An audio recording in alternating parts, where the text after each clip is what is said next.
Nantika Channel. Kali ini saya akan bahas tentang hal-hal wajib yang harus dimiliki orang bisnis. Itu ada 4. Yang pertama itu kerja keras. Menjadi seorang pebisnis itu harus strong. Dia tidak mengenal lelah, dia tidak lebay, dia tidak banyak mengeluh, dan dia tetap kerja keras. Kerja keras di sini itu apa?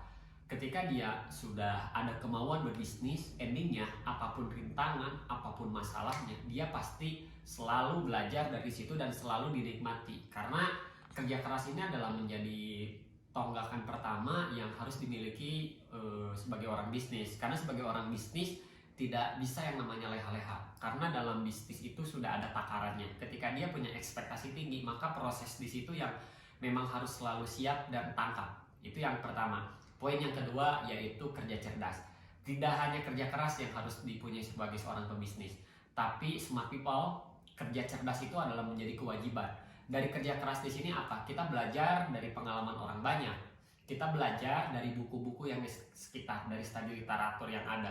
Dan di situ kita combine dengan kerja keras yang sering kita lakukan di lapangan. Maka dari itu menjadi seorang pebisnis, kerja cerdas pun menjadi penting. Karena intinya akselerasi dalam segala hal, percepatan dalam segala hal itu pun bisa menopang dengan kerja cerdas, tapi dengan step by step tetap dijalankan. Yang ketiga yaitu kerja tuntas. Nah, kerja tuntas ini adalah sesuatu yang paling penting juga. Kenapa? Karena ketika kita sedang berproses, itu yang namanya dinamika, yang namanya kerikil-kerikil, yang namanya problem di dalam sebuah tujuan yang kita capai, tetapi di situ kita tergoyah iman, dan disitulah ujiannya kerja tuntas. Bahwa yang namanya kerja tuntas itu apa? Kerja tuntas itu adalah melakukan apa yang kita kerjakan, apa yang kita tuju, dan di situ kita benar-benar harus bisa konsisten.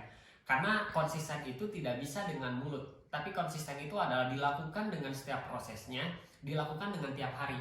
Kenapa harus seperti itu? Karena yang namanya konsistensi itu akan ada ujiannya, akan ada tantangannya, akan ada masalahnya. Yang endingnya seperti apa? Yang endingnya yaitu harus dituntaskan. Karena ketika tidak dituntaskan, yang nantinya akan banyak masalah-masalah baru karena tidak tuntas. Ketika kita berjuang, nantinya saling domprak, saling ini. Tapi kalau kita menuntaskan sesuatu dan menikmati dalam sebuah proses, insya Allah endingnya apa yang kita tuju pun akan tercapai. Yang keempat yaitu kerja ikhlas. Kerja ikhlas saya masih belajar.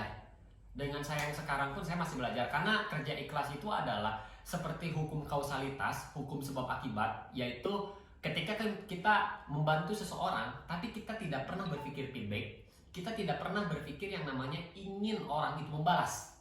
Harus apa? Ketika kita dikecewakan oleh orang dekat, ketika kita dikecewakan oleh orang sekitar, kita harus bisa ikhlas. Dalam artian cara yang tepat itu adalah, ini adalah sebuah pelajaran. Karena dalam sebuah pelajaran menjadi seorang pebisnis itu menjadi penting. Ambil hikmahnya, ambil substansinya, ambil pelajarannya.